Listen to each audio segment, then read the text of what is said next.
Hello, everybody! Welcome to the stream.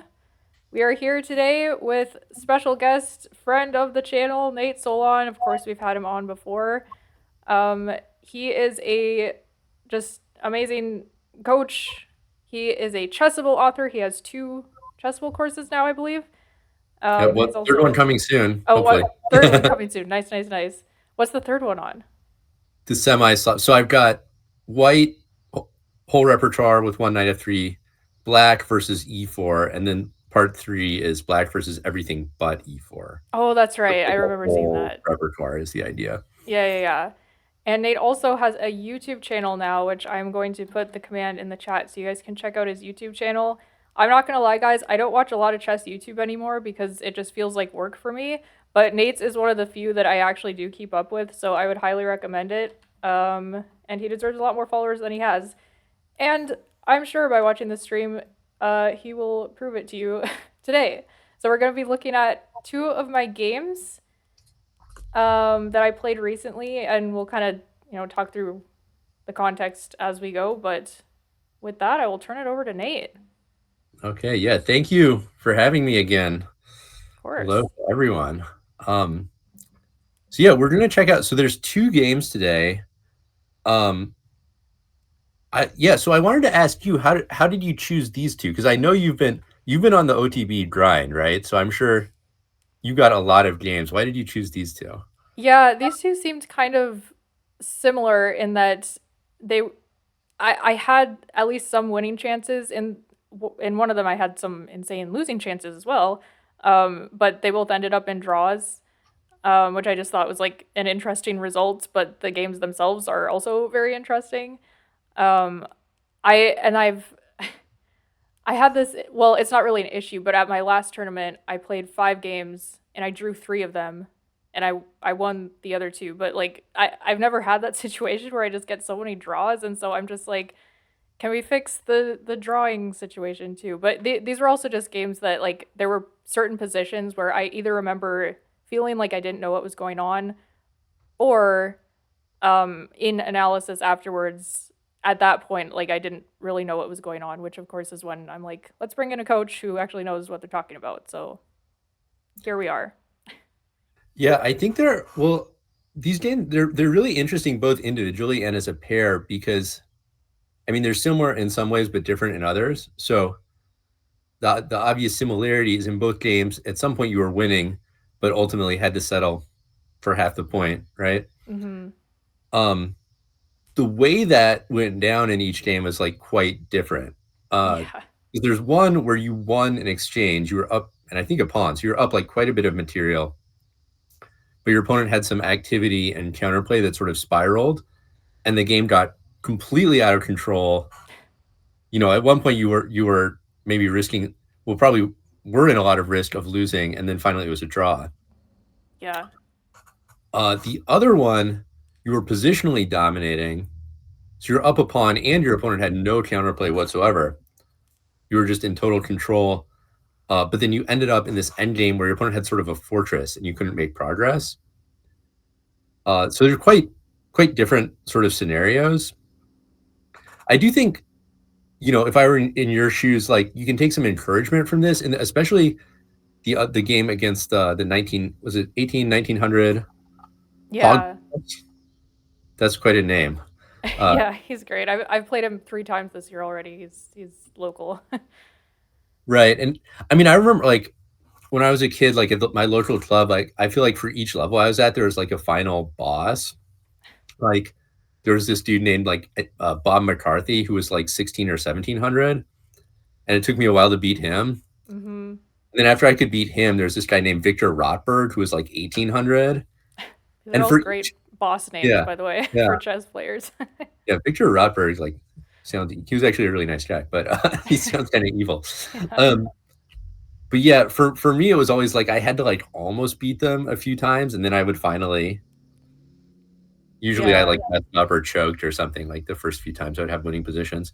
Um, but especially against this higher rated player, because not only were you like, there's some games where you're like winning for one move sort of randomly, like they miss something or whatever. But in that game, you weren't just winning, you were like pretty much dominating for the majority of the game. And then you just didn't quite convert that end game. Yeah, which is I'm excited to talk about that one because Yeah. there I think the point where I realized I wasn't winning anymore was it was too late.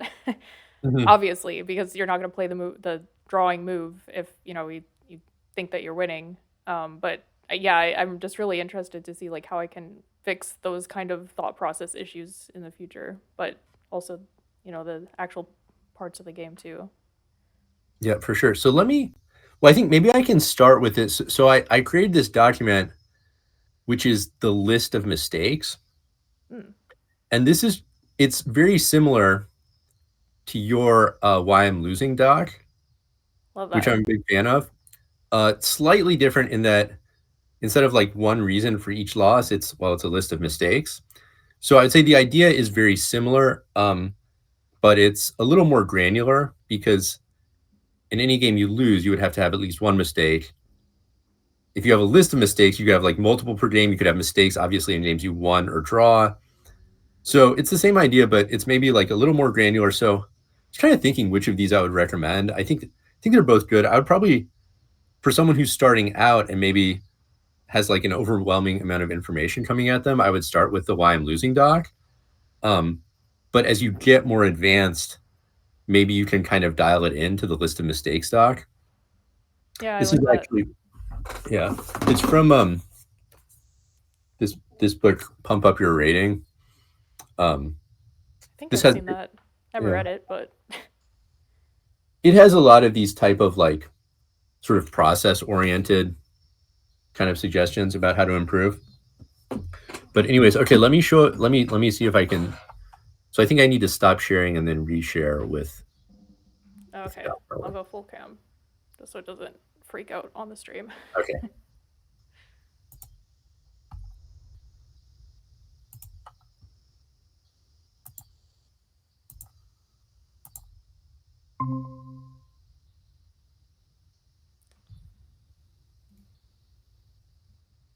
Um, Okay, is this working? yeah, that I think that looks good.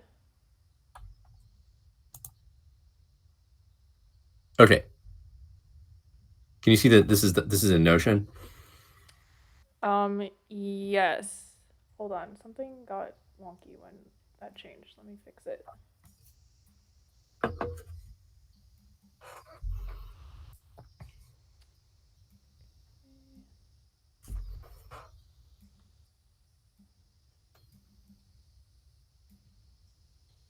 Okay, should be good. Okay, awesome. So I just did it in I'm kind of into Notion right now, but this could also be a Google Doc. It could be anything. But I've got this position here, and then this is really the important column is the category. Because the Mm, whole idea of having a document like this is you're looking for patterns of mistakes, right? Which right. like that's much more important than an isolated mistake because you can make any mistake randomly, but again, this is the whole idea of your Why I'm Losing doc. You want to look for like the biggest systemic issues, right? Yeah. Um, so I think so you can see like there's the ones I would focus on are the ones that are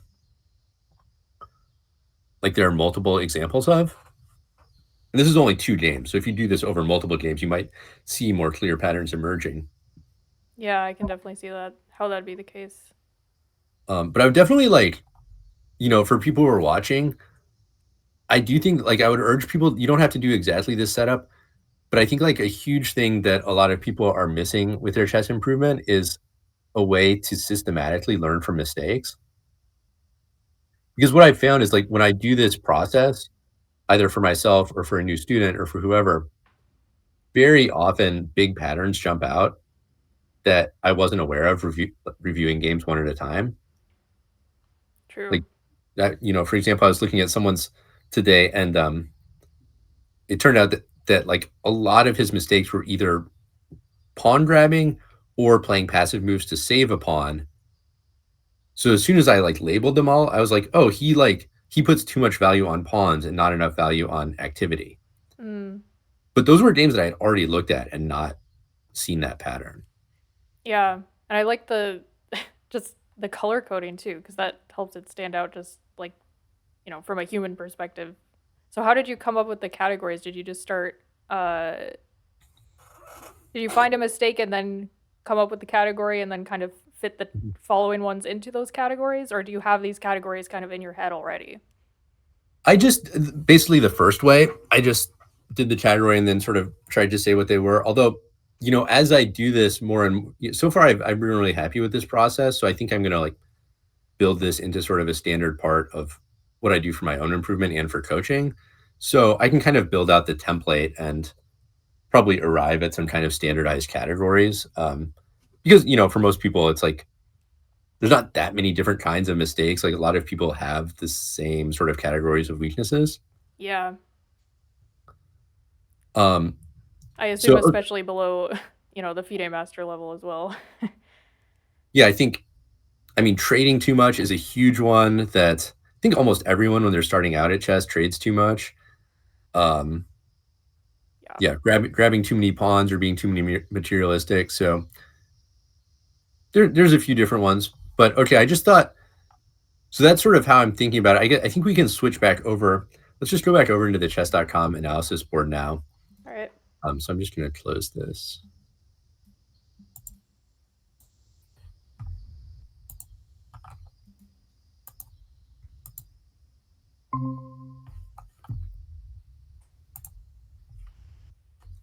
Okay, so this is game one. So this was against. I think you said this was like a young kid, and you had Yes. white with the London. So we go for this bishop f5. I think the way you played the opening was fine. Um, yeah, let's focus on. So this was the first one I called out. So bishop d3, perfectly healthy developing move. You did have an opportunity here to launch a kingside attack with g4, using the fact that you can gain a tempo on this bishop. Yeah, I think I saw this idea in analysis and I was like, I would never play this. But maybe it's something I need to think about because I do see the kind of idea a lot in some London positions. Hmm. And I'm never sure when the right moment is because in my head, like, worst case scenario, it doesn't work and then I just have nowhere to castle, basically. Hmm. Yeah, no, I see what you mean. I mean, it is risky to push pawns like this. I think here, just because it like a big factor is that you're gaining this tempo, so you're immediately threatening h5, Mm, trapping the bishop, and it's kind of hard for black to deal with this. Like if they take, you can just gain a tempo on this knight, and then you would even just be trapping the bishop straight up. I see. Yeah, taking with that pawn is something I also forget to do or don't know the right moment to do. Because Mhm. again, I know that's kind of a common theme in some of these kinds of positions to gain the tempo on the knight.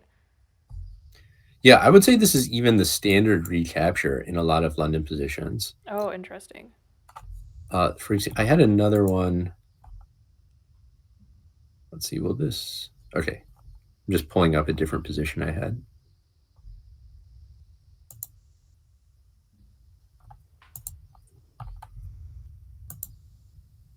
So as a London player, I mean, I'm sure you've had this position, right? Oh, yes. Yep. This is kind of the go-to. So okay, this might just be like part of your preparation, but what do you play here as white? Um, oh, I have to look at it. Uh, okay, I'm thinking either 95 or castles, probably. Hmm. Yeah. Yeah, and which is stronger?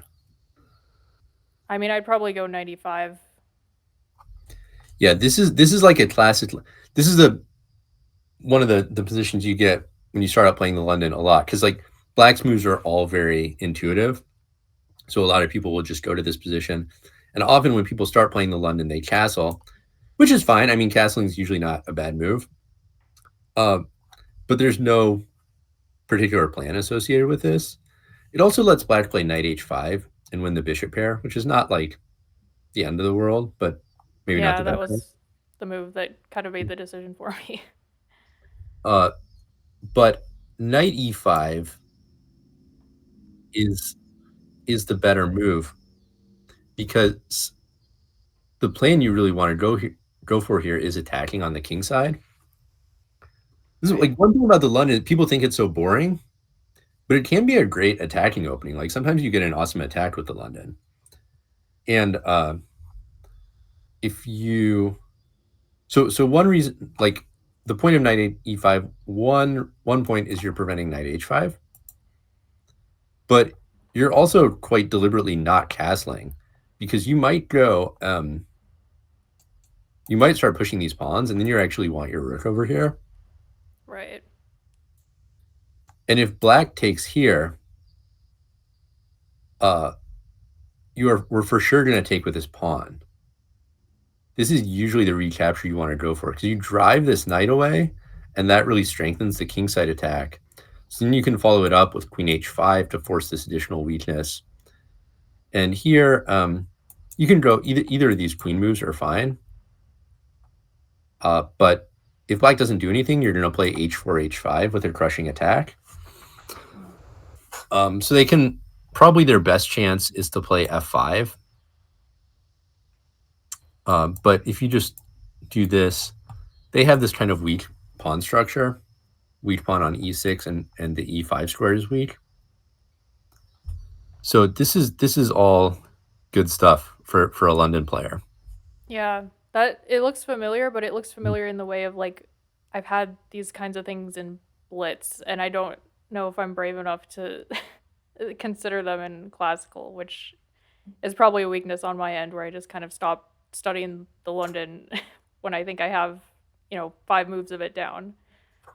And it's for me, like with opening preparation, it's really the plans and typical ideas that are the most important part, even more so. I mean, in some lines, you have to remember specific moves and move orders, but knowing the typical ideas is like what lets you win, sometimes even win easily, because like sometimes if you know a plan and your opponent doesn't know how to counter it, you can just roll over them. Like particularly if you've played it in a bunch of blitz games, so you're like, Oh if you yeah.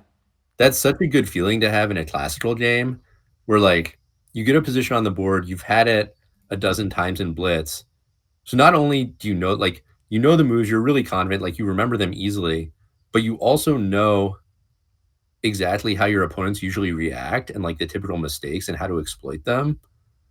So then Yep. it's just like child's play because you're like, I'm not like you almost don't even have to play. You're just like, yeah, I've seen this.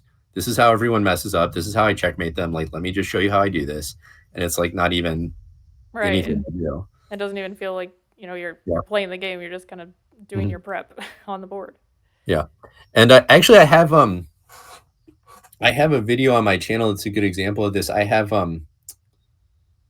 one student who likes to play against like the bots online, Mm. which I wouldn't necessarily recommend to most people as like a training strategy, but it's what he likes to do. Um, so he was like having trouble beating a certain bot with the London. So I was like, okay, like I'm just like curious what this is gonna look like. So we just like played it out against this bot. And somehow like in this one game, the bot made it wasn't like, level whatever stockfish, like impossible to beat. It was like a lower level one. Yeah. And it just made like every typical human mistake that everyone makes. Mm. So like in this one game, it just ended up illustrating like so many of the typical ways you crush people with the London if they don't really know what they're doing with black. Interesting. Um, but these are some of the typical ideas. So going back over here, yeah, this is a good opportunity. And then, but bishop d3 is fine. And then there was also, by the way, I like this decision bishop g5 because you have the bishop pair. So like dodging this trade and keeping both bishops on the board, I think was a good decision here. Yeah. Although I say that, and then I'm about to say you sort of had a chance to uh, give up the bishop pair here. Again, castle's fine, but there was this interesting opportunity to go h4. Oh. So a different way of attacking, but also very hard for black to deal with. Yeah, see, I when I play when I play the Jobaba against like the King's Indian, I always go for this H pawn push, and so like that idea is familiar to me, but I feel like I don't know, maybe I don't use it enough. Because yeah, this totally makes sense. Like there's not a easy way for black to slow that pawn down, and then you're just kind of getting in there. Yeah, the G6 pawn is, it's what we call like the pawn hook, where since it's advanced and exposed, it's easier for you to just get H5 and create an opening over there. Yeah. So, and this is where that mistake stock really comes in handy and useful, because if it was like either one of these, I'd be like, these are not like the most typical patterns. Like I can't really blame, like you're playing the opening solidly, you're developing, I can't really blame you. But then when you start to assemble like a pattern, it's like, oh, this happened twice in one game. So then it's like you start to build some evidence of like, okay, maybe you're like not as aware as you could be of attacking opportunities in this opening. Yeah, and if the thought doesn't even cross my mind, obviously that's like a point for improvement too. And clearly, if it, yeah, it didn't, I can tell you that. But even in my play, you can tell that if I'm missing these opportunities twice already, Mhm. um, yeah, totally makes That's sense. actually, and one of the there's this thing from Artur Yusupov that I think is one of the best recommendations for reviewing your games. And he said, pay the most attention to moves you didn't consider. So not the moves Mm, you considered and rejected, but the cases where the best move was a move that you did not consider at all. Those are often the moves you can learn the most from. yeah, I like 'Cause that. that's like it's completely off your radar, right? Right. Yeah, and that's obviously like the biggest like gains you can make is, like sure you maybe miscalculated something that you were considering. Yeah, like you said, if you don't even consider it, then that's something that's maybe wrong in your thought process or yada yada. Yeah, that's where like you're expanding your imagination, you're sort of expanding the toolbox of ideas you have. Yeah. So those are often the biggest things to focus on. So anyway, I thought that was interesting. Now, having said that, wouldn't worry about that too much because you chose a more positional approach, and the approach you used worked extremely, extremely well. So like, I wouldn't worry too much about like missing these like kind of like somewhat more creative attacking options. Like, it's good to have that in your back pocket. At the same time, you outplayed your opponent very easily with a positional approach. So it's like this did not cause you to lose the game by any means. Sure, yeah. It's just good to have like different ideas Yeah. because the ones that I played in the game aren't always going to work in every position. So it's worth becoming a slightly more well-rounded player. Yeah. But you so bishop f4 and you're winning the exchange because well, it can only go here, but you could just go bishop e7. So you just catch that rook. So now your opponent played knight e4. So here's like where it starts to get interesting, I think, because like, okay, you've outplayed your opponent, you're winning at least an exchange. Now, you're thinking about converting the game. So yeah, what I think you mentioned here that you were also considering knight takes e4, Yeah, either maybe after here. taking on b8. Yeah, I can't remember. It was probably here as well, but yeah, also after just taking, um, because I don't know, the knight just seemed close, and it's like you should trade down when you're gonna be up material anyway. Mhm. Yeah, so I think it's a really interesting moment when you're ahead, like especially way ahead of material. And exchange isn't that much, but one of the biggest things you want to think about is restricting the opponent's counterplay. Right. So that's definitely, if I have white here, I'm like, okay, I understand objectively I should be winning. My opponent's just letting me take her rook. So clearly I should be winning. Yeah. But what I'm thinking about is how do I get that rook or get an advantage in such a way as to not allow my opponent any counterplay or as little as possible? Because from a human perspective, the computer doesn't care. As long as there's one winning line, the computer just knows what it is, right? Right. From a human perspective, if our opponent has active play and they're attacking us and weird stuff is happening, something can go wrong very easily. So I don't think there's like a clear best decision here. you can definitely take the rook because it's a free exchange. It should be a winning advantage. In principle, given that the rook's trapped anyway and it's not an active piece, I would definitely be looking for options to just keep my opponent completely passive. Mm, I think one interesting option is takes bishop c7, hmm. bishop b5, just not even taking the rook, but just playing for total domination. And we have Yeah. threats like queen a4. Oh wow. Um, so I think this is an interesting option. I don't know if I would go for this because like black does still have some ideas like a6 or something to try to get out of this. So it's not like so simple, but I would be considering options like this of like, okay, I can take the material, but my opponent like kind of starts to escape. If I can Right. find a good way to keep them completely tied down, that might be preferable. I see. So that sequence does start with exchanging off Mhm. APs. So then my question is always like, how do you how do you decide when to keep pieces on the board? And I think the answer is just it depends on the position. But Mhm. when to keep pieces on the board rather than build up pressure, kind of like we're doing with this, line with maybe bringing queen out to a4. Yeah, it's a great question, and actually, it's going to be a really interesting contrast with the other game Yeah, that we're about to look at, because that was one where it was actually an exchange that ultimately prevented you from winning the game. yeah, So I would say here, knight takes e4.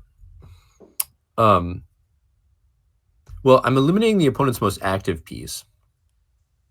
So if you're going to trade your opponent's pieces, you want to trade off the active ones, not the so like this piece is active, so I kind of want to trade it. This piece on b8 is very passive, mm, so I'm not that excited about taking it, even for a bishop. I'm like moderately excited because that is a winning material advantage, but like I'm also sort of in the market for like maybe I can just keep that piece trapped. yeah. That makes sense. So I think to me this is not a super clear decision. I mean you have a huge advantage after both options. So I don't know. It would be interesting to like poll 10 grandmasters. I don't know what they would say though. I think it's like pretty close for me. But I don't mind bishop takes b8 at all. And then knight takes d5. So you're okay. You're up an exchange and a pawn. So you're up a lot of material. So the challenge is now you want to restrict the opponent's counterplay and then potentially trade down into a winning endgame. Yeah, Um, so I think this was the first, like, sometimes you have a winning position and you just blow it all in one move. That happens sometimes. That was not really the case in this game. Um, you had a few slight inaccuracies and it sort of, your control started to wobble until it finally tipped over. But there was no single move that I could find that was like, this move is the culprit. I guess that's good. Makes me feel like a Yeah. slightly more advanced player that I'm not just blundering things all the way, Yeah. Yeah. which also happens. But There was no like clear blunder.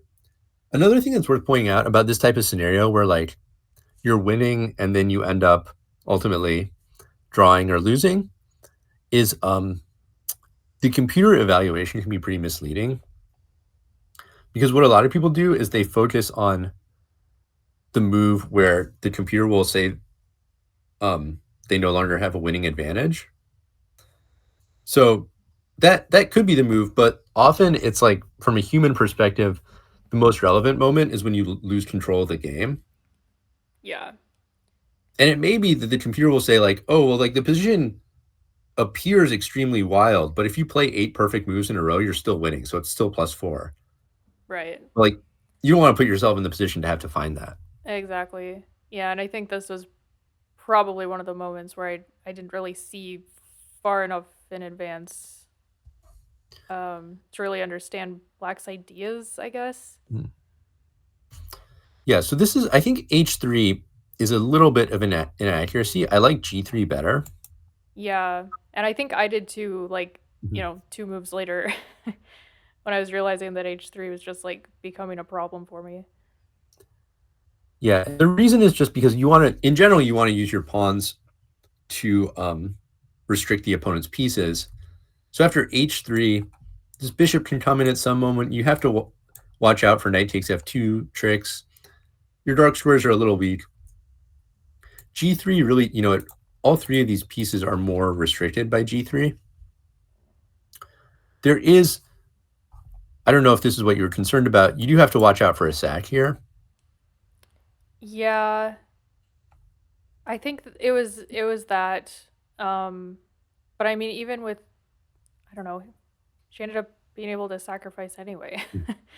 Yeah, well, the important thing to realize here, though, so this is something you should calculate because if you take here, this you do allow a draw. Yeah. But the important point is you can just take the first piece. So you can take the knight, and here you don't have to take, you could play like queen g4 or queen f3. Mm, And this is just game over because now you're up a whole rook. Actually, black has no attack. I mean, if anything, black is like about to get mated by something like this. But yeah. also, black's losing another piece. So, like, if you do anything other than take that bishop, you're fine. Okay. Yeah, Um, that's good to know.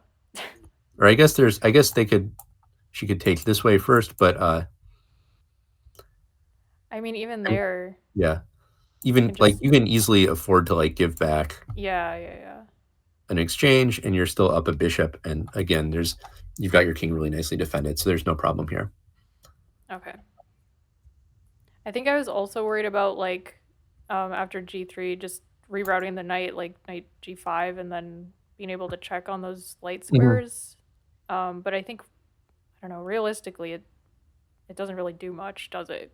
Cuz like okay, check, I move, now what? Like Mhm. Yeah, you could even step up to g2 if you wanted to, but yeah, I mean, when you get this pawn formation, that is true. You do weaken the light squares, but in this position, the dark square bishop is the one your opponent has. right. This knight alone cannot do that much to you. And I mean long term I could even just like bring my light squared bishop back and defend those squares Mhm. somewhat. So it yeah, it just Yeah, does exactly. make You're more you're sense. you're actually the only one who has a light square bishop in the position. Right. Okay. So that'd be a little, I mean, slight inaccuracy, but objectively, you're still in great shape here. Yeah. So, okay, bishop d3, centralizing, going for a trade. I like this move. Knight g5, queen d2. This is okay. I would also, there's a few interesting options here. Actually, f4 was a move that immediately came to mind for me. Blocking the f pawn and forcing the knight back, and also blocking the bishop. Mm, And if, like, let's say knight e6, bishop c4, you have everything pretty well defended and blocked here. Um, yeah. it's not an easy decision to make because whenever you push the f pawn, you do open up this line. Right. So it's a little bit double edged, but forcing the knight back and blocking all of black's pieces has some Yeah, that upside to it. does feel nicer than what ended up happening. And I think also probably in a few moves there was like I don't know, maybe F3 was better at some point too, just to stop that pawn, the F pawn from advancing at some point, because like that just caused all my issues. Like my king just got all opened up, and it was not a fun time. Yeah, exactly. So I think another interesting option is h4 actually, but similar idea, force the knight back Mm. Was could she take on H3 in this position? I guess it doesn't really work. after queen d2. Yeah, I I think you think could. that's I must have calculated that, but Mhm. it just doesn't do anything. So yeah, never mind. Yeah, your king can just hide if need be. Yeah, it just looks scary, Mhm. but it isn't. But queen d2, I mean, it's still objectively not a mistake, but you're kind of forcing your opponent to play the move she wants to play anyway, which is f4, f3. Yeah, and I think I missed F4. I this game was uh like a month and a half ago. I can't remember if I saw F3 or Mhm. not, but I definitely missed F4 if I remember correctly. And yeah, the like even like queen d2, I felt at that point like I kind of like lost focus and I was like I'm winning, but I'm just kind of like shuffling my pieces, and in the meantime like she is playing good moves to go for an attack, which I think has been a problem of mine in the past too, where it's like I know that I'm winning and so I kind of get lazy. Yeah, that's a very common psychological issue. And I would say, like, in general, I find it's hard to change, play better by trying to force yourself to think different thoughts during the game because, like, we're mostly creatures of habit. And it's very hard to, like, remember to think differently than you normally think in a chess game. Right. Um, but one possible exception to that is to exert more effort and more focus when you know you're winning, just because it's such a, like, common human thing to relax when you're winning. Uh, but that is exactly when you lose control of the position. So that is like one of the few things that I found to like that you can consciously sort of adjust during the game that does seem to be helpful is like if you sense that happening, just think like, you know what, the game is not over yet. The game's only over when the score sheet is signed. So I'm just going to force myself to put a little more effort and focus in to find the most precise way to win. Yeah, that definitely makes sense. Also, Island, thank you so much for the raid.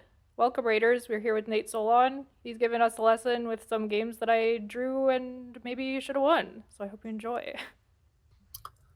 Yeah. And so your opponent's absolutely doing the right thing, which is she recognizes that she's down too much material, so she's going to lose any sort of long game. So she's all in attacking your king, which is her best chance. That's a good strategy. So what you want to be thinking about here, one, restrict the opponent's activity. You want to be looking for like forcing sequences to kill the game. If you can just force a bunch of trades or just wipe out her activity through a forcing sequence, obviously that's a huge win. Yeah, and I felt like that was like really hard to do. Like I kept trying to look for trades and it's like I couldn't really force anything. Yeah. And it was like honestly, it was not easy because like when I started looking, I started going through the game. I'm like, you're up in exchange and upon your opponent doesn't seem to be putting up any resistance. And then I went for like, 5 moves forward. And I was like, wait, this is not tricky. Like, Yeah, where's the moment where this happened? And it actually there was no moment where it was like really that easy or clear, but it was kind of a few inaccuracies that added up. right. Yeah, Okay. and I to her So, credit, I mean, she got a great attack going. yeah, you played very like, so for anyone who's watching, it's like when you find yourself down material in a losing position, this is often your best chance. You go for the desperation attack. This gives you, this gives you a much better chance than if you just trade pieces. Your opponent's going to beat you in an endgame every time if you're down this much material. Yeah, keep your attacking pieces. Don't let them get traded off like I want to do because I'm winning. So this bishop takes g6. Again, not um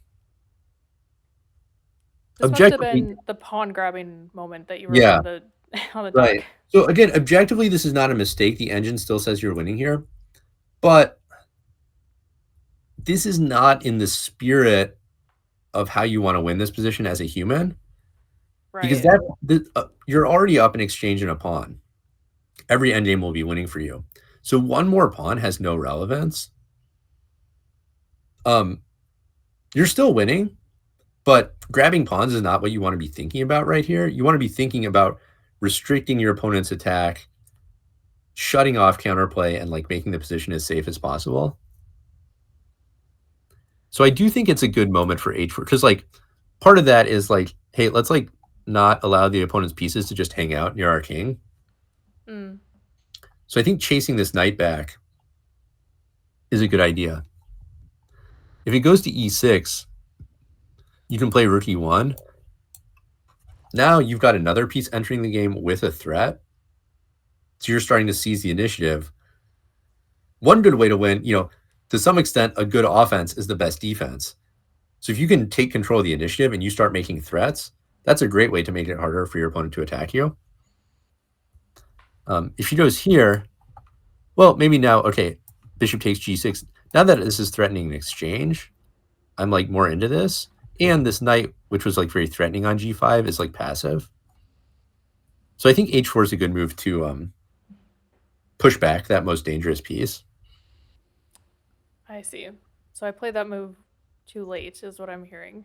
Yeah, you did. This is why it's like it really wasn't that simple though, because like you actually played it a few moves later, but your opponent had already built up her attack a little bit. Yeah, yeah, yeah. Okay. Yeah, that's a good thing to keep in mind. Because I think even along with the pawn grabbing, it's like I'm trying to maybe get some checks in, but also that knight itself is still restricting me from even being able to give like a meaningless check on h7 if that's what I want to do. So kicking it back still makes sense. So yeah, just changing kind of that. And it is like it's not an easy move to play because there's a trade-off of you're advancing a pawn in front of your own king. So that's something you want to approach cautiously because it weakens your pawn shield. But of those pawns, the rook pawn is the least important, and it's worth it to get that knight out of there. So here you play h4, but now your opponent's in time. So if this knight was already back here, that's a lot better because since she has f takes g2 with a tempo, now the knight potentially can like jump in over here somewhere, and that's a lot Yeah, scarier.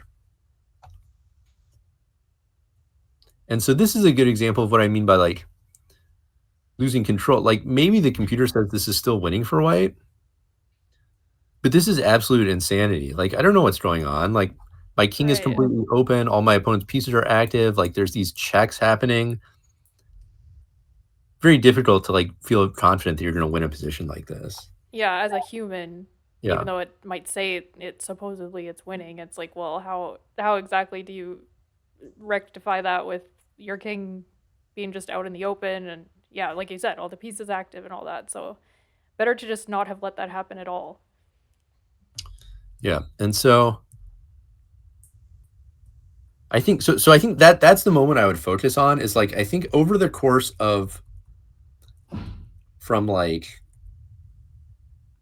around here to those moves we just covered, you lost control of the position. So that's Yeah. the moment to focus on. Now, in this case, there was no blunder. There was no obvious mistake. It was actually a combination of a few inaccuracies and your opponent playing very creatively and well, actually. But the thing I would take away from that is when you're in this scenario, really focus on restricting your opponent's activity. Try not to let those pieces gather around your king. Try not to let your king pawn shield get opened up. Keep things a little bit more sane and logical if you can, because once the game gets blown wide open, I mean, like who knows what's going to happen? Yeah, I think that's a good general thing to keep in mind because I think sometimes uh it's hard to know like okay, what does my opponent actually want? Or Mhm. like where is the counterplay because sometimes they'll come up with something oops, that you didn't even see. But even just yeah, that like general rule of like, oh, their pieces are a little too close for comfort. I think that's a good thing to keep in mind, and that can usually um, lead to finding the better better ideas that they might be thinking about at least. Yeah. And here you did. So the game has gotten quite wild. You did still objectively, if you were just retreat this bishop here to a safe square.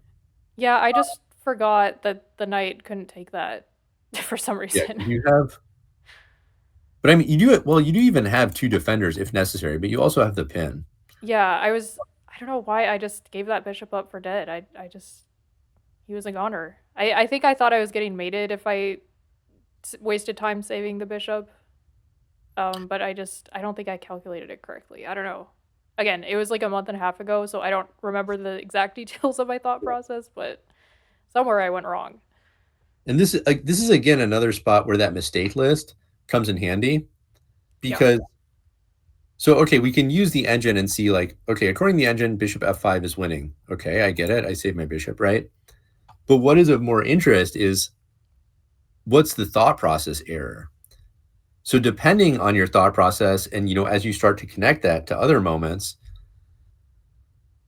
do you have a few other positions where you didn't realize you could save a trap bishop? That could be one thing. or maybe it's that you sort of lose your composure when your opponent's attacking you. That would be a different issue. So you kind of want to look for those patterns because like those would be like different thought process issues that you would try to target in different ways. Yeah. I think it's more so the second thing you said, and also just like as I'm looking at this, I'm like my visualization was just so off in this moment because I think I was worried about things like knight g4, but like that just doesn't work because my bishop is there. It like I don't know what I like I said, no idea. Yeah, I think this one you can take. It is like sometimes when you like often when the trend of the game goes against you, it's difficult to recover because like you went for a position where up until you won that exchange, it was pretty much one-way traffic. Like you were dominating the game. Right. You know, you start to feel like, okay, maybe I'm going to win a nice easy game and go get some lunch or whatever. And then all of a sudden it's like, wait, like my opponent is like attacking me and like the position's incredibly confusing and it can be difficult to make that mindset shift. Right. Yeah, I don't Um, know. yeah. Something something went wrong here. And I think it really had to do with the focus or yeah, like you said, that mindset of like I thought I was winning and now I'm like suddenly panicking. I was also like down on the clock at a certain point. I can't remember if this was or how much how bad it was at this point. um but that had, obviously plays into it. So yeah, lots of different factors that led to me just giving my bishop up for some reason. Okay, well let's move on to the next game because I think we covered the key moments in this one. And then Sure. this other one is actually um so it had in common that at one point you were winning, but you ended up having to settle for the draw, but actually in a very, very different way. Yeah, that's like the only thing it had in Mhm. common. So you go for the French, your opponent goes for the Tarish. Didn't play the opening the most accurately. Now, usually they play knight e2 so as to defend this way with both Mm. knights. If they play this, usually their intention is just to sacrifice a pawn like this. And white has some sort of interesting compensation here. Yeah, I had a game that went similar to this in Vegas. I think it was that game where my king was just like running all over the place. Yeah. So yeah, it definitely works.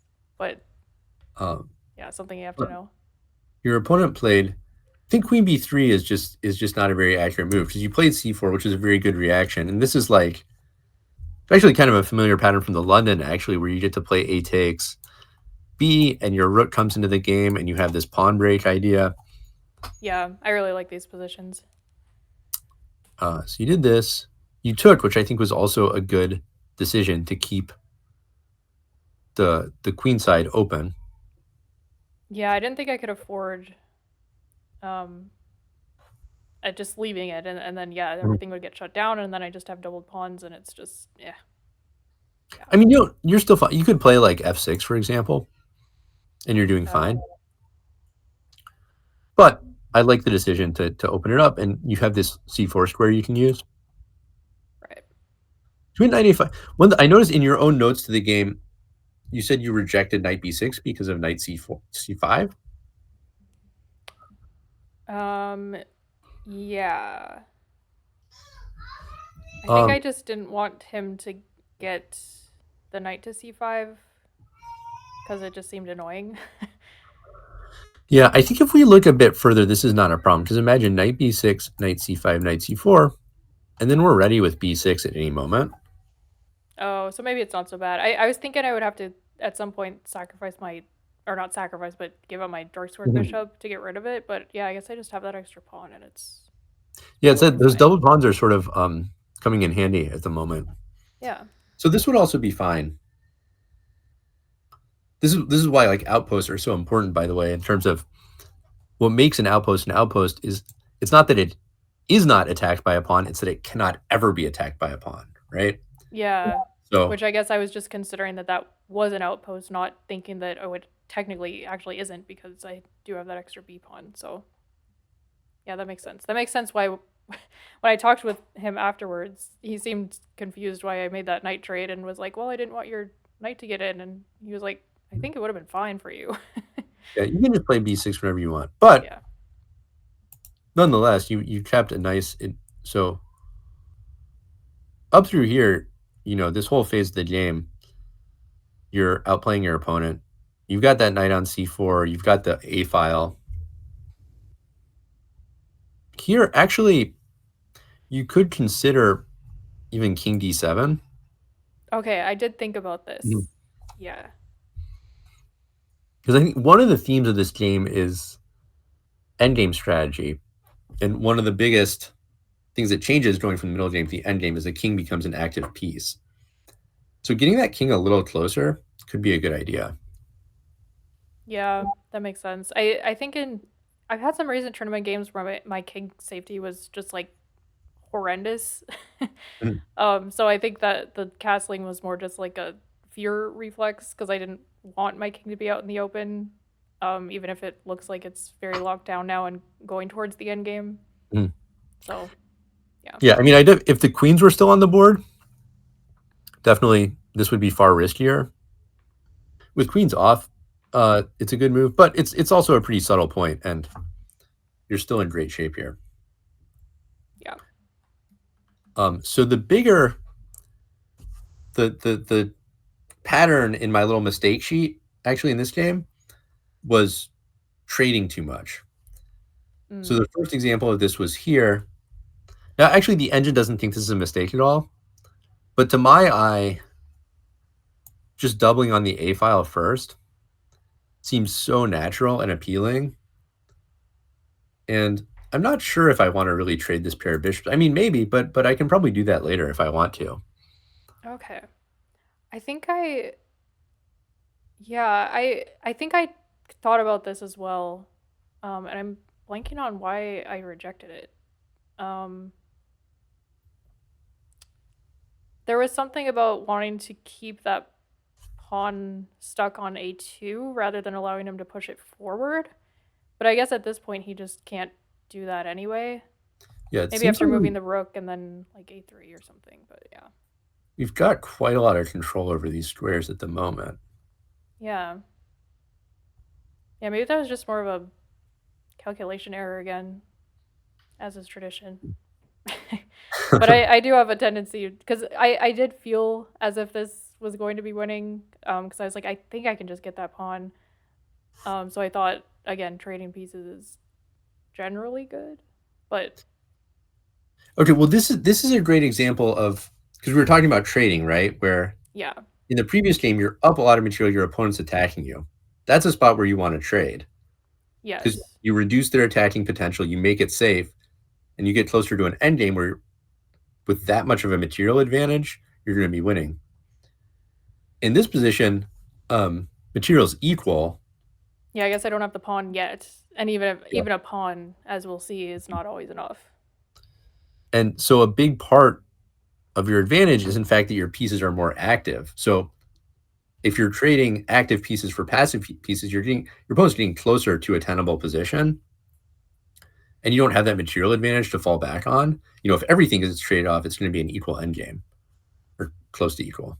Yeah, And this is this game, like a lot of themes of like practical end game strategy, kind of came into play. So I know I just searched endgame on your channel, and so there you've done a few videos on like theoretical endgames, like maybe king and pawn versus king, maybe like Lucena position or something like that. yeah, Um, but this is so we distinguish between technical endgames and practical endgames. So technical endgames are the ones where there's just a few pieces left on the board, and it's essentially like a mathematical solution. Like there's just a method to win, and you know it and you implement it.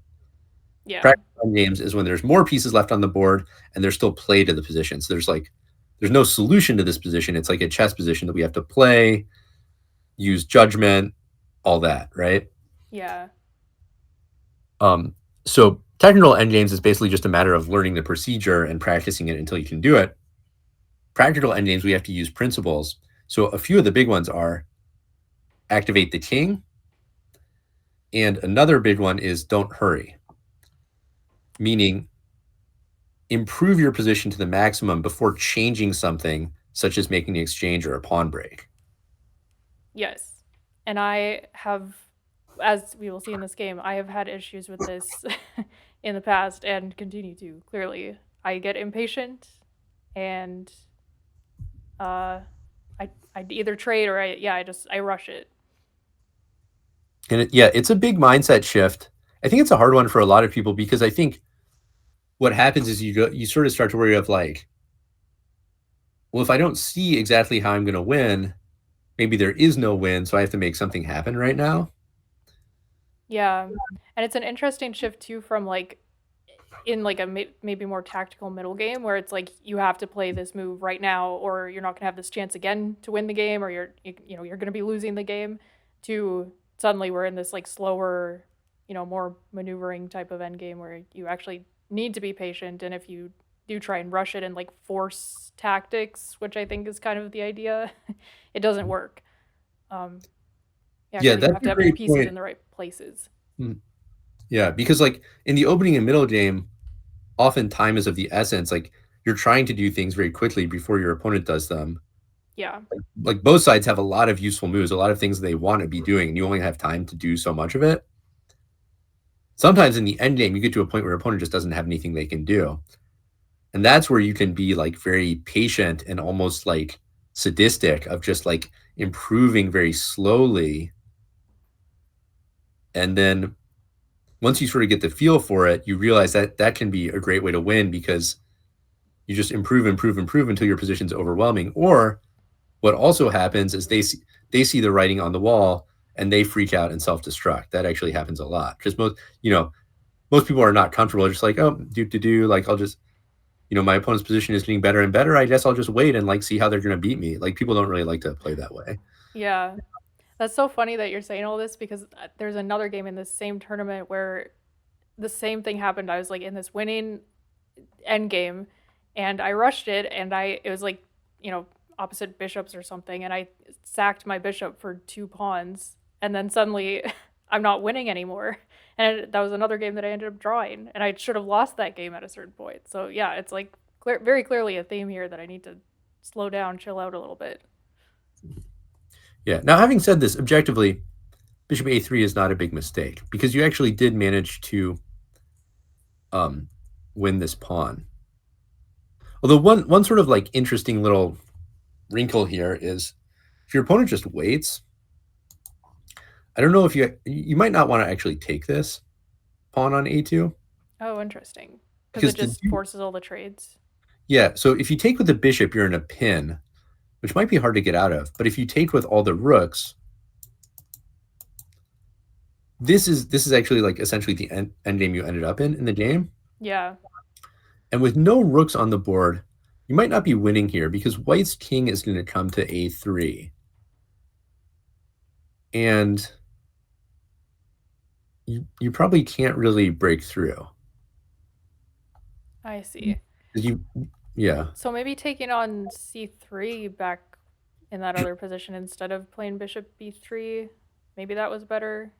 Because then I get a passer out Mhm. of the deal too. Yeah. So that's a great point. This is actually a better move. So your opponent does get this pawn back, but Yeah. a protected pass pawn in the endgame is an amazing asset. And you can actually just go back here. This pawn is extremely weak. You can win that at some point if you want to.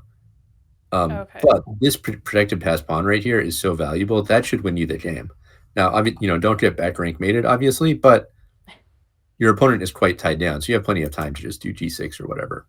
I see. I think I was worried about, yeah, the back rank issues. But again, coming back to this theme of patience, I just got to be a little bit more patient. And yeah, eventually I should end up winning that pawn back anyway. So maybe just calculating a bit further too, because I think I probably got to like around this position and was like, well, I don't see the way to win the pawn right away, so I'll just win it now instead. Yeah, I would say this one is less about calculation and more understanding because Yeah, an experienced endgame player is just going to see this pass pawn and be like, that's got to be winning. Like, that's just right. inherently that structure is so powerful. I see. However, it actually worked. Your opponent moved his rook, and now you're absolutely back in business because not you got the pawn and you got a much more active rook than your opponent. So this is a winning position. B5, good move. Okay, so this is a good spot to stop and think about what is the plan to win from, because you're up a pawn, your pieces are much more active, but what's the plan to win the game from here? Well, I have to get my king involved somehow, and I think it probably involves pushing like pushing the G pawn. I think G5 at a certain point was probably a better move than allowing him to lock down the position, which is what happened. Or bringing it all the way to like the A file and just going up there, which I don't know, seems kind of slow. It is slow, but you got time. Like, so this is actually the big shift, right? Because in the middle game, slow is a problem because usually your opponent's doing something that, Yeah, if you give them a few moves, they're going to hit you with something. Here, your opponent is completely tied down. There's really nothing he can do. So you could almost just think about just picking up your pieces and arranging them however you want to on the board, because you can essentially do that. Your opponent can just wait. I see. So even something like F6 here, just looking for like pawn breaks and space for my king, like would that have been a more viable option maybe? You could do that, but Or is that um, still too fast? well, your extra pawn is here, so Yeah, you want to use that. Like king side, it's like 3 versus 3, so there's nothing really going on over there. So for me, the pawn break I'm going to use to win this game is b4. But remember, improve your position to the maximum before changing it. So I'm not going to do that right away. I'm going to bring my king to okay. c6, even to a5 if I want to. Then I'm going to play b4, and I'm going to push my pawn and win the game. Okay, and I just have time for that. Because Yeah. I think I was somehow thinking he might be able to break through on the king side if I didn't, I don't know, if I didn't like have any pieces over there. Mm, But probably not. yeah, but the thing is, it's just 3 versus 3. You have no weaknesses. Your opponent also has no pieces there. So he's not really going to be able to do much to you on the king side. Yeah. The only thing you do have to watch out for is bishop d. Like, I'd say bishop d1. Let's just say bishop d1. This is like probably the only realistic way for your opponent to really change the position. So you should consider this. But you can take. You can't take with the king because you take this and you're eating all these pawns. So that's going to be easy. And if he takes with the rook, now you can come in and grab this one. I guess you can get back your b pawn, but again, And then I still have that passer. Yeah, that just looks so much better. and you can probably just go here, collect this. Now, and a rook and pawn endgame up one pawn is not automatically winning by any means. Yeah. But if it's a protected pass pawn, that's a monster. So this should be winning, and I think you're also winning that d4 pawn. I don't really see how white saves that except by trading rooks. And of course, we know king and pawn endgames up one pawn are almost always winning, certainly if we have a protected pass pawn. Yeah. So this is what we call schematic thinking, meaning we don't even have to calculate. It's like just think about like, okay, how do I arrange my pieces? What do I do? And how do I ultimately win the game? You can do this when your opponent is reduced to utter passivity. So you better be sure your opponent can't do anything. But in this case, the opponent really can't do anything. So yeah, we just bring the king, we play b4, and gradually advance the pawn. Yeah, that does make sense. And I think I had thought about that plan in the game, but I don't know. I thought it was too slow.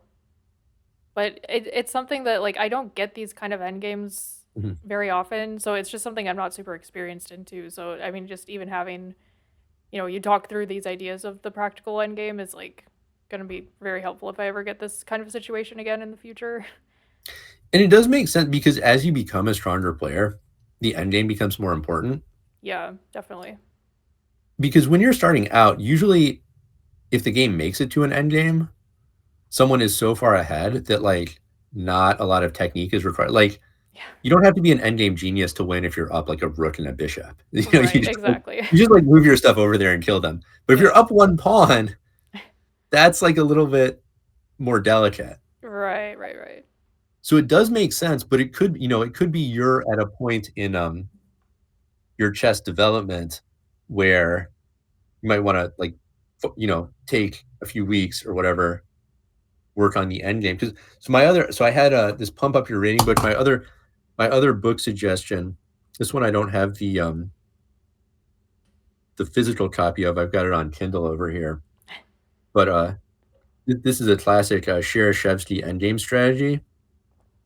Oh, I think I have that one on my list, maybe, or a similarly named one. Because this is so interesting. Because I've gone through most of the like 100 end games you must know like a long time. I don't think I actually finished it, but I was working through it a long time ago, which is more of the like theoretical um, end game stuff. But I've never really felt the need to do the practical end game stuff because Mhm. I'm like, oh, I'll just figure it out, obviously. But that doesn't really work. Yeah, well, if you know the principles, right? And I Yeah, would say, like, theoretical and practical endgames both have their place. Um, Generally, I feel theoretical endgames are a little bit overrated and practical endgames a little bit underrated. oh, interesting. Like, so for example, 100 endgames you must know. Uh, I mean, it's a good book, but like, I think the title makes people think it's like an elementary, like, it's like a beginner book that they have to know all that. Right. I probably don't know most. Well, I don't know if I would say most. I don't know how many of those endgames I know, but definitely nowhere near all 100. Yeah, And they're pretty like intense, some of them. Like I think I was in like working through like the night section and it's like so specific of like where they need to go and yeah. It's just so, and like in my whole career of playing chess for all these years, I've never gotten certainly most of those endgames.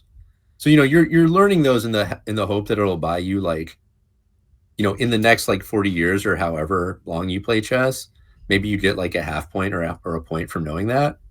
right. It's like I think like the more accurate title would be like 100 endgames you should probably learn at some point, but that's like not as Right. catchy.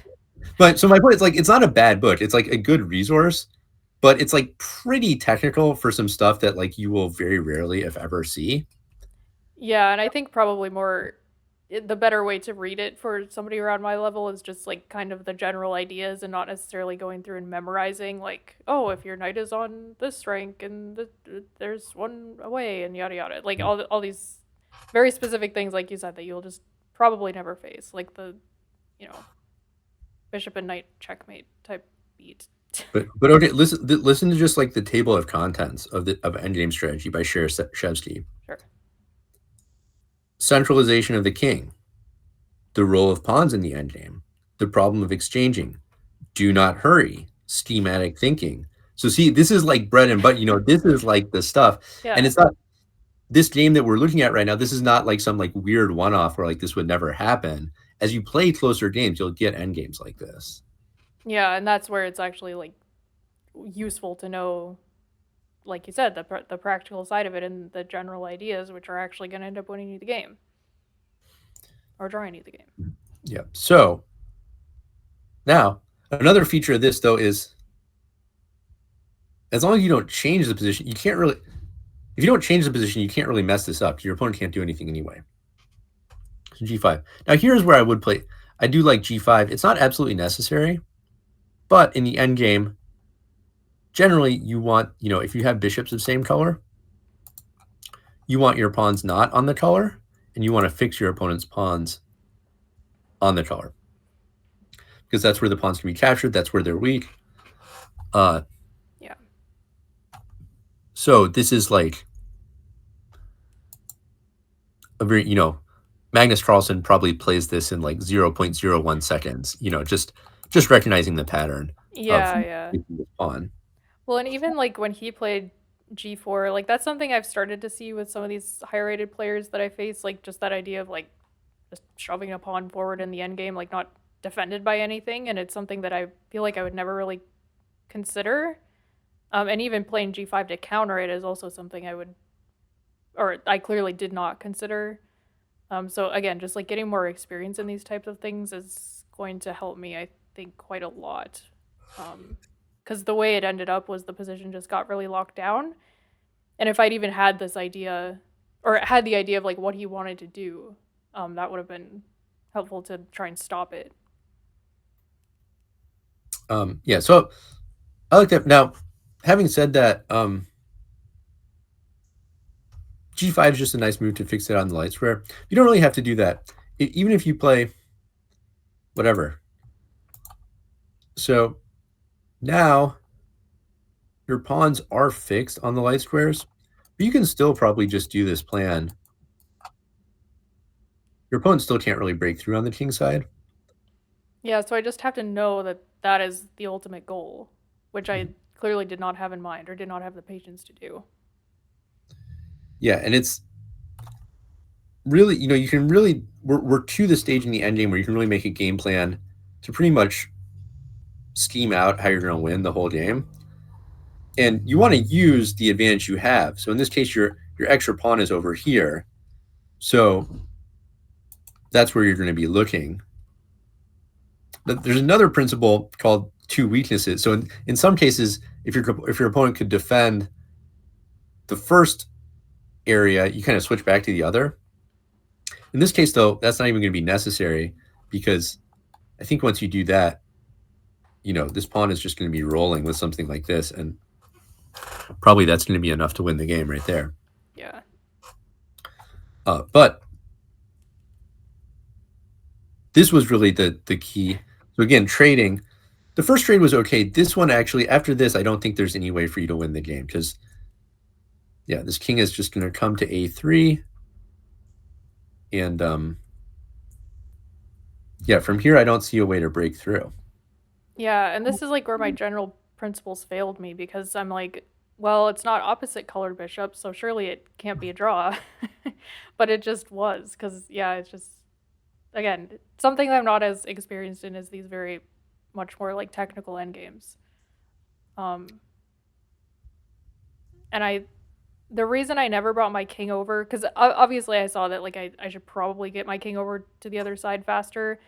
But I was like, I was thinking he might have had something with like sacking the bishop on h5 or something, but it just, I don't think it actually worked.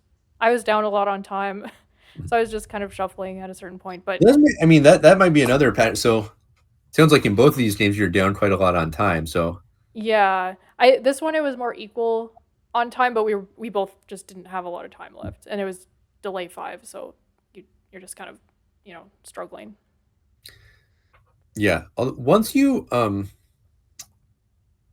get a little more experience with these type of endgames, this is an endgame that you can play on increment no problem because your opponent has no counterplay. You have a clear plan. So, it's pretty much full steam ahead if you're comfortable with this type of position. Yeah, which yeah, again, training the rooks just, I don't know. And It it, just doesn't make sense. Like even for me now, even after the game, I was like, why did I do that? Um, it was almost like a, I don't know, like you're up a pawn, you think you should trade down, but like you said, it doesn't always work. But yeah, and the difference between this and the previous game is previously you're up an exchange and a pawn. So now you're up enough material that like any endgame, unless something really weird is going on, is going to be winning. So there, right, the trade down strategy works well. Here, it's only one extra pawn, and the position's very closed. So you can't really just trade indiscriminately. And your rook is like this rook is like a beast on the second rank, just locking everything down. This rook on c1, very passive. So you're trading an extremely active piece for an extremely passive piece. You're not far enough ahead to like be able to afford that and still win the game. Yeah, that definitely makes sense. So Um, still just marching that king over would have been yeah, I think you can still. the idea. I mean, I do like G5. Just I think this is showing good technique, uh, fixing this pawn on a light square. But I would have, I think you can actually honestly still do the same plan even with your pawns on the light squares. Yeah, like what does white even do here? It's just there's really no way to break through, or there's just nothing. So yeah, this makes way more sense as a long-term plan. And like something like this, I mean, you can take this, but even if you ignore it, like that bishop's Yeah. not doing anything. I guess like in theory, white could do something like h4, h5, like king around, rook comes in, but while they're doing that, you're going to be like taking all their pieces and making a queen on the queen side. So that's not really going to work for them. Yeah, and my pawns are already more advanced than theirs, so it will take them a while to get their pawns more advanced. Well, I guess the G pawn's advanced, but to actually break through would take longer. Okay, so I think so. We covered both games. I have some puzzles, but we're kind of running out of time. So maybe I can send you those for homework, or maybe we can save them for a different time. Yeah, that sounds great. Any questions or anything else you want to cover? I don't know if the viewers have any questions. Yeah, guys, feel free to type in chat. I've been kind of keeping an eye, and I don't really see except they're arguing about the Caro-Kann versus the French, but that isn't really applicable. Well, they're both garbage. That's pretty simple. No. There you go, guys. Nate has spoken. No, this was really great. It's so interesting, like the different, um, like the results of the games were the same, but they were just like so different in what I needed to learn from each of them. So it's yeah, definitely have some good takeaways here as far as how to spice up my study routine a little bit. It's kind of fallen by the wayside these last couple of weeks because I've had to finish up a class and everything. So yeah, I'm excited to get back into it with a bit more of a focus on probably end games based on this last game. Yeah, the way I think about my training is play, review, and solve are always a constant if you want to be getting better. Yeah. And then you can slot in, with those being continuous, then you focus on one thing at a time to say like, okay, where's one area where I'll try to upgrade my knowledge. And for you, maybe practical end games, maybe this is a good time to work on that. So like you could work through the Shereshevsky book. Another great thing to do would be I'm a huge fan of like the guess the move style of training, Oh yeah. where you play through the games and try to guess the moves one by one. So you could do guess the move with a player like Capablanca, who's a great Mm. endgame master and who has like a great sense of like clarity and purpose as far as like this idea of improve the position to the maximum before changing it and just grind the opponent down. So Capablanca is like one of the big masters of playing in that way. Yeah, that's a good thing to know. I've been meaning to try and do more of the like guess the move stuff, but I feel like I can never find games to do it with. So that's a good place to start for sure. I'll just find some of his games. Yeah, I think Um, you can do it. You can just do it with the games. You could do it with like an annotated game collection as well. I think there's a book called like Capablanca's um best end games or something like that. mm. Um I have this project that I want to do where eventually I want to make a leech or a study of You can an inter say it. It's yeah, okay. a leech a study of uh every world champion like but minimize it because like so far I've only done Paul Morphy and I've got like 6 games and it's in a guess the move format. Mm. But I think having like a small study like that for every world champion would be really cool because honestly, you can like absorb a lot of like there's a book called like Everyone's First Book of Morphy or something like that. Yeah. But like Morphe played at a time when like the level of chess was not that good. So like a lot of the games are pretty random. So I think you can like kind of learn what you need to learn from Morphe in like 5 or 6 games.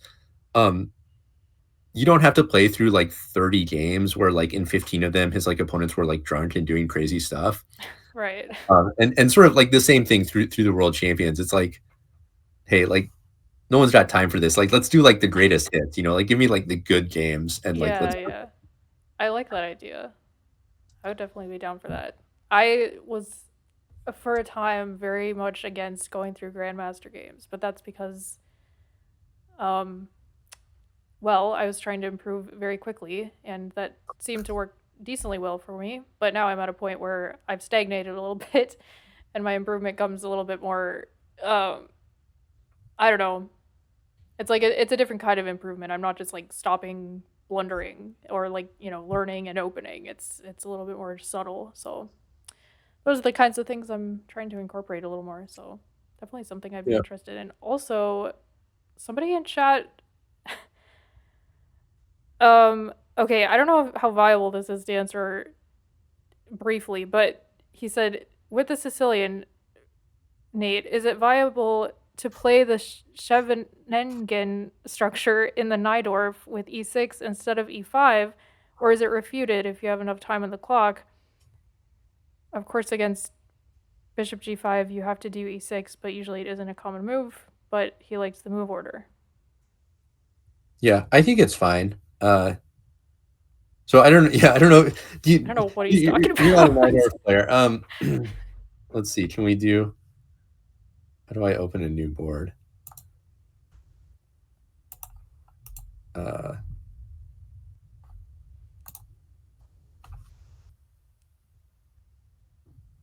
okay, I'll do this question and then that'll probably be the last one. But Yeah. okay.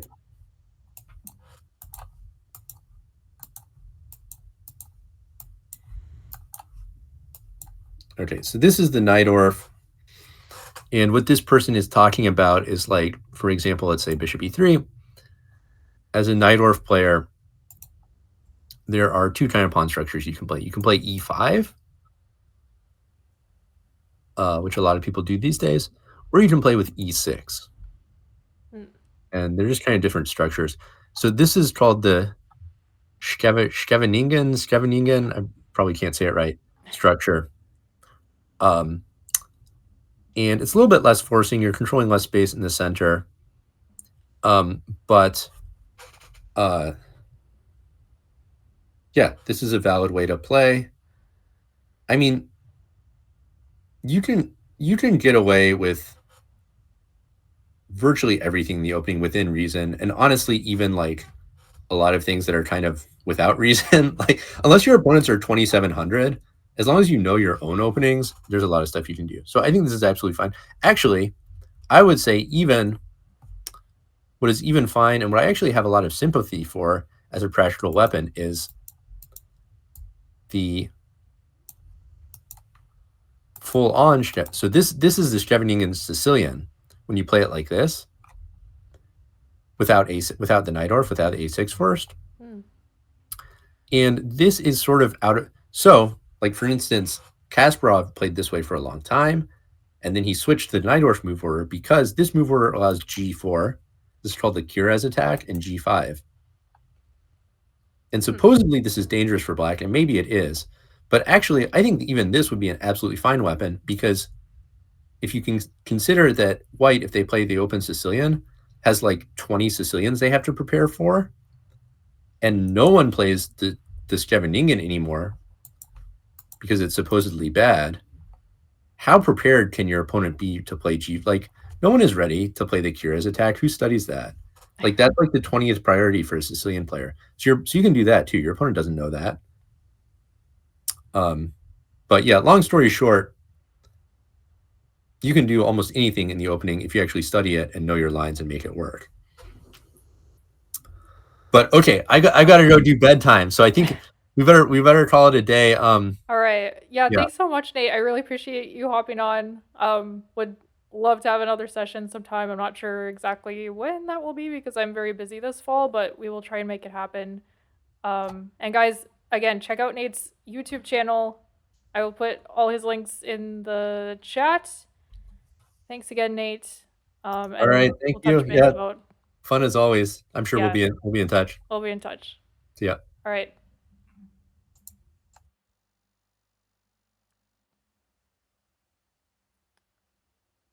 All right, guys. Yeah, I hope that answered your question. I saw another question. Oh, hey, Skylar. Do either of you have pre-match rituals that get you in the right mindset to perform your best? I wish we could have asked Nate this. But I feel like, hold on, let me leave this Google meeting. Okay, there we go. Not really. I that's probably a bad answer. It's very much like, especially in some tournaments where games are just like back to back to back, and I'm usually like the last person to finish up my games because I'm slow as heck.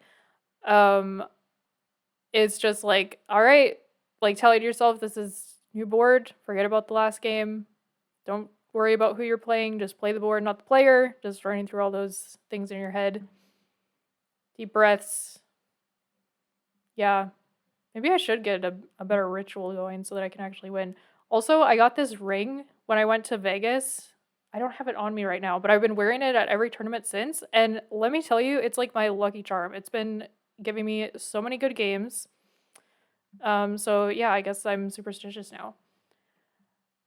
But anyway, guys, thanks for watching. Let's find somebody to raid. Who is live?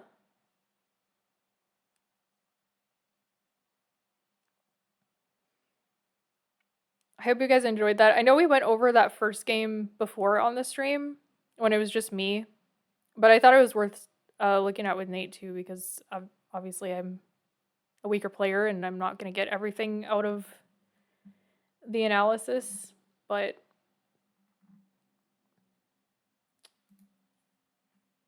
all right.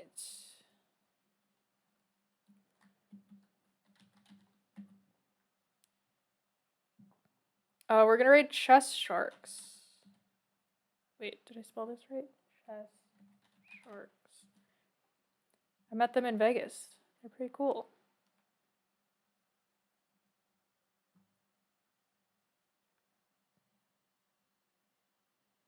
We won't have another stream the rest of the week, but we will probably have one next week. We'll have to see. Stream schedules, as usual, just a bit all over the place, but hope you guys enjoy when they do come up. And yeah, we will see you guys next time. Go say hi in the raid. And don't forget to check out Nate's video channel. God, I'm such a boomer. Nate's YouTube channel, and check out my video that I'm going to post tomorrow. Goodbye for now.